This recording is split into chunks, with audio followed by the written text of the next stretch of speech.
Durante años, YouTube ha sido uno de los lugares más visitados del mundo para el entretenimiento infantil. Millones de padres, todos los días, abren la aplicación y dejan a sus hijos viendo caricaturas, canciones, cuentos animados o videos con personajes coloridos. A simple vista, parece un espacio inofensivo, un lugar lleno de diversión, de aprendizaje, de estímulos visuales diseñados para mantener la atención de los más pequeños. Pero Internet tiene una regla no escrita, y es que detrás de lo que parece inocente, a veces se esconde algo mucho más extraño, porque hace algunos años, dentro del enorme ecosistema de YouTube, comenzó a surgir un fenómeno perturbador.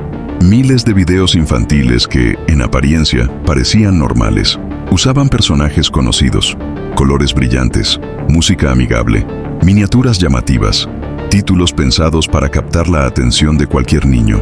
Pero cuando alguien se detenía a verlos con más cuidado, algo no encajaba. Las historias no tenían sentido. Las acciones de los personajes eran absurdas. Las situaciones parecían sacadas de una lógica rota. Y en algunos casos, el contenido era claramente incómodo, extraño o incluso perturbador. No era solo contenido malo. Era contenido diseñado para parecer infantil, sin realmente ser seguro para niños. Ese fenómeno recibió un nombre que marcó uno de los capítulos más raros de la historia reciente de Internet, Elsagate. Y aunque durante mucho tiempo pareció desaparecer, hoy, con el avance de la inteligencia artificial, algunas señales indican que podría estar regresando, pero esta vez, de una forma mucho más rápida, mucho más escalable y mucho más difícil de detectar. Este es el expediente. El origen del fenómeno. Para entender por qué esta historia sigue siendo relevante hoy, tenemos que regresar algunos años atrás. A mediados de la década de 2010, YouTube ya se había consolidado como una de las principales plataformas de video del planeta. No solo era un sitio para música, tutoriales o entretenimiento general, también se había convertido en una especie de niñera digital. Muchos niños pasaban horas viendo videos dentro de la plataforma, y eso creó un terreno perfecto para algo muy específico, contenido hecho para capturar la atención infantil. Hasta ahí, eso no suena extraño. El problema comenzó cuando surgieron cientos, y luego miles, de videos que parecían seguir una misma fórmula. Tomaban personajes famosos, princesas, superhéroes, personajes animados reconocibles, figuras populares de películas, series o videojuegos, y los colocaban dentro de historias completamente caóticas, historias sin estructura, sin lógica narrativa, sin valores educativos, sin coherencia. Un personaje lloraba sin motivo, otro aparecía herido, otro terminaba en un hospital. Después todos corrían, gritaban, peleaban o hacían cosas absurdas sin explicación. Era como si alguien hubiera entendido la estética de un video infantil, pero no su propósito. Como si hubiera aprendido qué colores usar, qué personajes poner en pantalla, qué tipo de miniatura atraía clics, pero sin comprender realmente qué hace que una historia sea sana o apropiada para un niño. El resultado era inquietante, no porque todos los videos fueran explícitamente violentos o prohibidos, sino porque generaban una sensación rara, una sensación de artificio, de extrañeza, de algo fabricado para captar atención, sin importar el efecto que pudiera tener. El descubrimiento. Durante un tiempo, estos videos circularon sin demasiado ruido. Muchos adultos no los conocían, y muchos niños llegaban a ellos sin siquiera buscarlos. Ahí está una de las claves de esta historia. No era contenido que necesariamente un padre seleccionaba de forma consciente. Muchas veces aparecía solo, en las recomendaciones, en la reproducción automática, en listas relacionadas, en cadenas infinitas de videos similares. Un niño veía una caricatura normal, luego otro video parecido, después uno con personajes conocidos, y poco a poco, el algoritmo lo arrastraba hacia un ecosistema mucho más extraño. Algunos padres comenzaron a notar comportamientos raros. Sus hijos repetían escenas absurdas, mencionaban personajes en contextos extraños, o estaban viendo videos que ellos nunca habrían elegido. Entonces revisaban el historial, y encontraban decenas de videos del mismo estilo. Videos con millones de reproducciones. Canales enteros dedicados a producir este tipo de contenido. Miniaturas exageradas. Títulos construidos para atraer clics a toda costa. Fue ahí cuando periodistas, investigadores y creadores de contenido comenzaron a mirar más de cerca, y lo que encontraron no fue un caso aislado, fue un patrón, un sistema, una maquinaria de producción masiva funcionando dentro de una de las plataformas más grandes del mundo. El nombre, ElsaGate. El fenómeno terminó recibiendo el nombre de ElsaGate. El término surgió porque muchos de esos videos utilizaban personajes inspirados en Frozen, especialmente a Elsa. Pero muy pronto, el nombre dejó de referirse solo a un personaje. Se convirtió en una etiqueta para describir toda una clase de contenido infantil extraño, automatizado y diseñado para explotar el sistema. Porque no se trataba solo de Elsa. Aparecían Spider-Man, Peppa Pig, Joker, Mickey, Batman, princesas, bebés animados, médicos, policías, monstruos, villanos, todo mezclado en combinaciones imposibles. Lo importante no era la historia. Lo importante era el anzuelo visual. Usar figuras reconocibles para generar clic inmediato. Eso era lo que sostenía el modelo. No crear una experiencia infantil valiosa, sino tomar los elementos más llamativos del universo de los niños y convertirlos en un producto de consumo rápido. Un producto barato, repetitivo, infinito. El algoritmo detrás del problema. Para entender por qué ElsaGate pudo crecer tanto, hay que hablar del verdadero motor detrás de todo esto. El algoritmo. En esos años, YouTube impulsaba con mucha fuerza los videos que lograban retener la atención. Mientras más tiempo permaneciera una persona viendo contenido, más probabilidades había de que ese contenido fuera recomendado. Eso cambió por completo la lógica de producción. Ya no se trataba solamente de hacer algo bueno, se trataba de hacer algo que funcionara dentro del sistema, algo que generara clic, algo que llevara al siguiente video, algo que mantuviera al usuario viendo, aunque fuera por pura inercia. Y los niños eran el público perfecto para eso, porque un niño pequeño no analiza miniaturas, no cuestiona edición, no evalúa coherencia narrativa, no detecta manipulación visual del mismo modo que un adulto. Simplemente toca lo que se ve familiar, lo que brilla, lo que se mueve, lo que hace ruido. Y si el video termina y empieza otro parecido, muchas veces sigue viendo. Ese patrón convirtió al contenido infantil en uno de los territorios más rentables para quien quisiera explotar el sistema. No porque fuera el mejor contenido, sino porque era el más fácil de escalar. Las granjas de contenido. Con el tiempo, distintas investigaciones comenzaron a señalar que una parte importante de este fenómeno estaba impulsada por lo que muchos llamaron granjas de contenido. Equipos o empresas dedicadas a producir grandes cantidades de videos en muy poco tiempo. Su objetivo no era contar historias memorables, no era educar, no era entretener con calidad, no era construir una marca a largo plazo. Era volumen, cantidad por encima de creatividad. Subir muchos videos, probar muchas combinaciones, usar personajes populares, cambiar pequeños detalles, repetir estructuras, publicar sin descanso. Porque si subes 100 videos y 90 fracasan, pero 10 consiguen millones de vistas, el negocio sigue funcionando. Ese era el corazón del problema. Una lógica industrial aplicada al contenido infantil. Como una fábrica que no produce juguetes ni libros, sino estímulos digitales. Estímulos diseñados para atravesar filtros, captar atención y mantenerse circulando dentro de la plataforma. Un fenómeno masivo, ElsaGate no fue una curiosidad de nicho, fue algo enorme. Miles de canales comenzaron a replicar la fórmula. Algunos videos alcanzaron decenas de millones de reproducciones. Otros superaron cifras todavía mayores. Eso significaba algo inquietante, que millones de niños en todo el mundo estuvieron expuestos a este ecosistema. Y muchos padres ni siquiera sabían que existía, porque el problema no siempre era evidente a simple vista. Algunas miniaturas parecían completamente normales. Algunos títulos sonaban inofensivos. Algunos videos comenzaban de forma aparentemente inocente. La rareza se revelaba después, en el desarrollo, en el tono, en la lógica rota.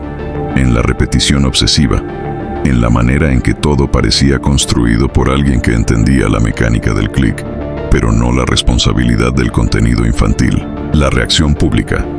Cuando el fenómeno empezó a volverse visible, la reacción fue intensa. Muchos padres comenzaron a revisar lo que sus hijos estaban viendo. Medios de comunicación hablaron del tema. Canales de análisis lo investigaron. Usuarios compartieron ejemplos cada vez más extraños. La conversación se volvió viral. De pronto, algo que había estado ocurriendo durante mucho tiempo en segundo plano se convirtió en un escándalo público. La pregunta era inevitable. ¿Cómo podía existir algo así dentro de una plataforma tan grande? ¿Cómo era posible que videos tan extraños acumularan tantas vistas? ¿Cómo había tardado tanto en detectarse? La presión aumentó. Y finalmente, YouTube respondió. La respuesta de la plataforma. La plataforma anunció medidas para combatir el problema. Se eliminaron miles de videos. Se cerraron canales. Se endurecieron reglas de monetización relacionadas con contenido infantil. Se ajustaron políticas. Se prometieron mejoras de moderación.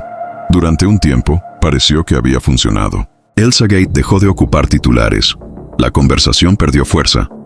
Muchos pensaron que el fenómeno había terminado, como si hubiera sido una anomalía de una etapa más desordenada de Internet, un error del pasado.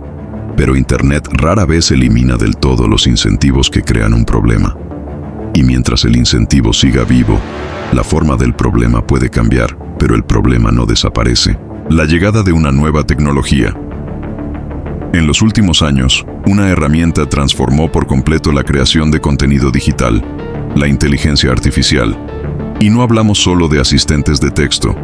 Hablamos de sistemas capaces de generar imágenes, animaciones, narraciones, música, guiones, edición automática, voces sintéticas y videos completos a partir de instrucciones simples. Lo que antes requería un equipo de animadores, editores, guionistas y locutores, hoy puede construirse con unas cuantas herramientas conectadas entre sí.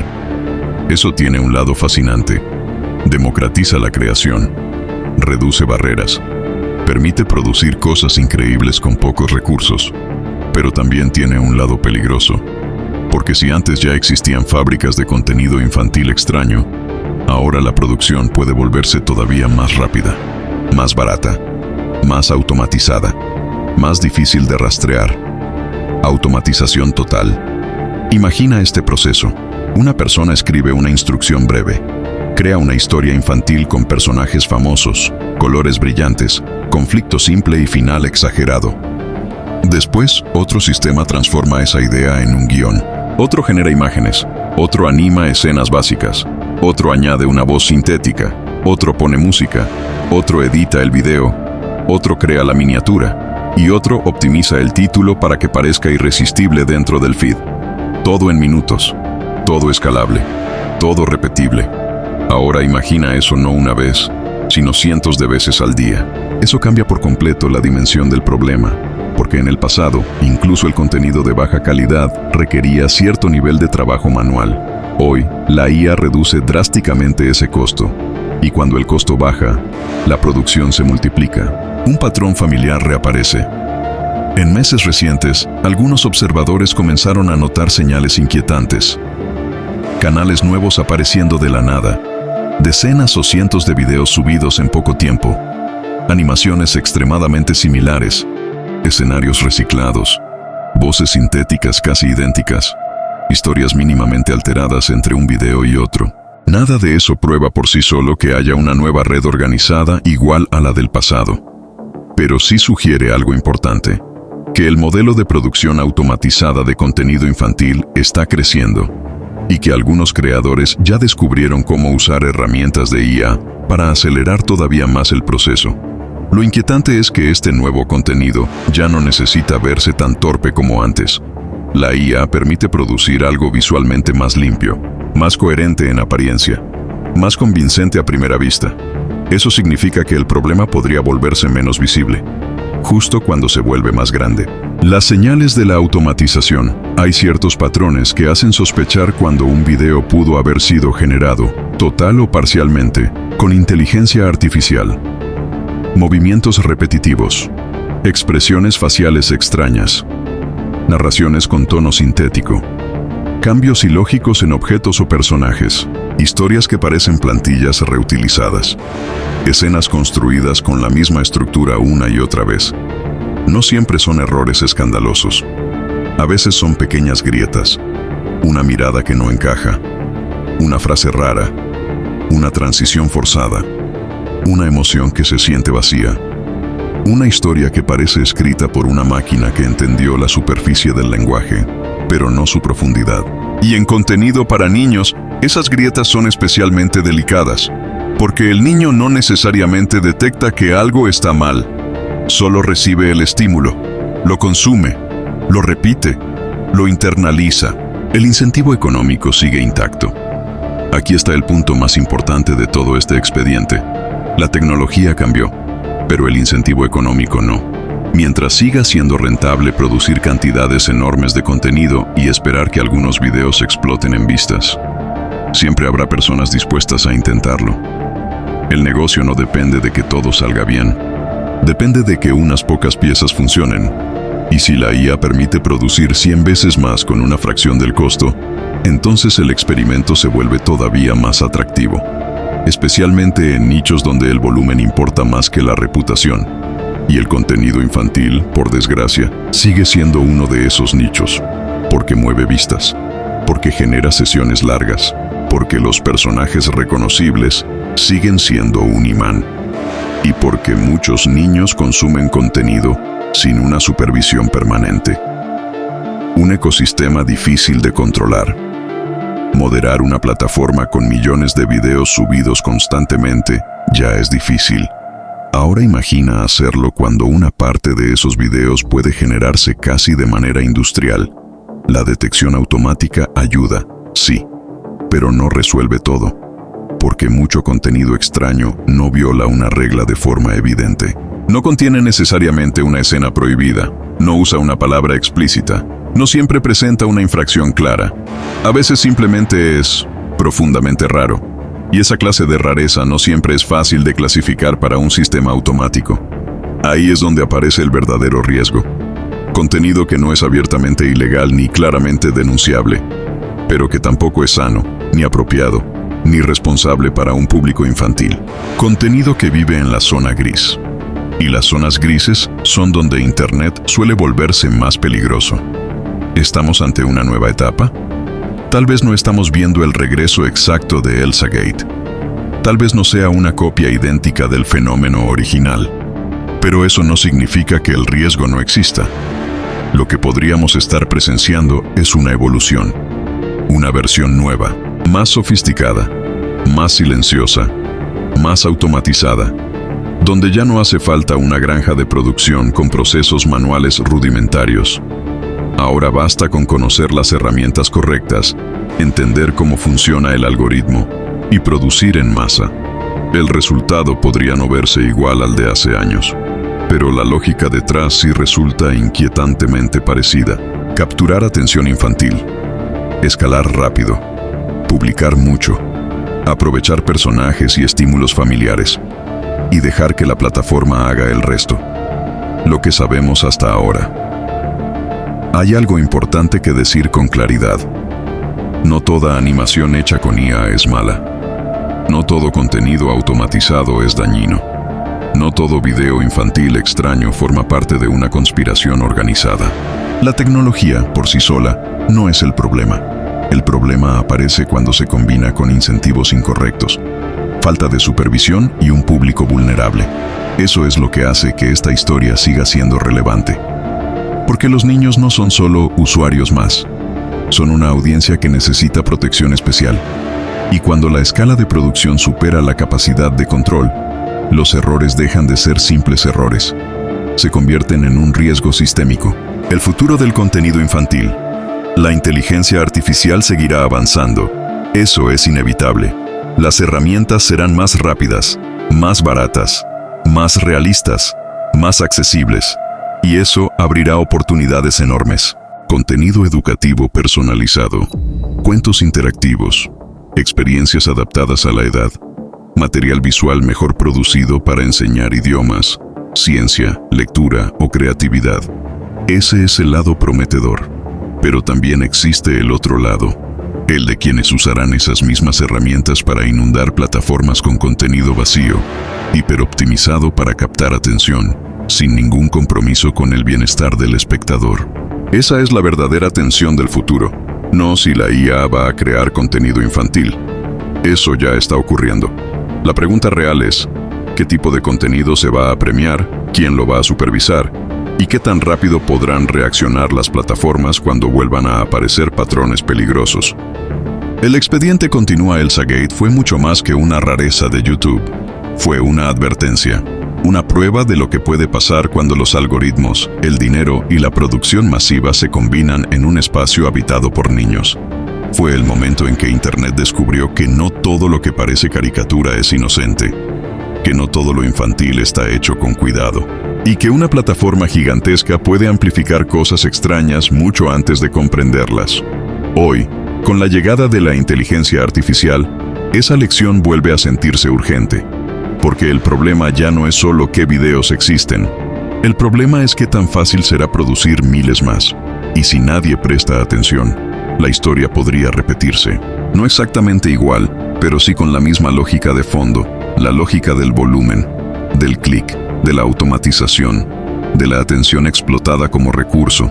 Tal vez ElsaGate no desapareció por completo, tal vez solo estaba esperando un nuevo conjunto de herramientas. Conclusión. Internet cambia todos los días.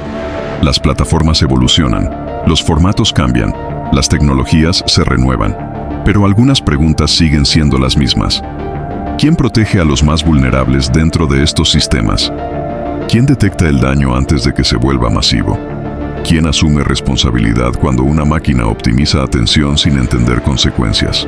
Porque en un mundo donde cualquiera puede generar videos casi infinitos con inteligencia artificial, la línea entre entretenimiento, automatización y manipulación puede volverse cada vez más difícil de distinguir. Y cuando esa línea se vuelve borrosa frente a millones de niños, deja de ser una simple curiosidad de Internet. Se convierte en un problema real. Este fue otro expediente de Expediente Viral. Si te interesan los misterios de Internet, las historias ocultas detrás de los videos virales y los fenómenos digitales que muchos prefieren ignorar, suscríbete, porque el próximo caso podría no estar enterrado en el pasado, podría estar ocurriendo ahora mismo.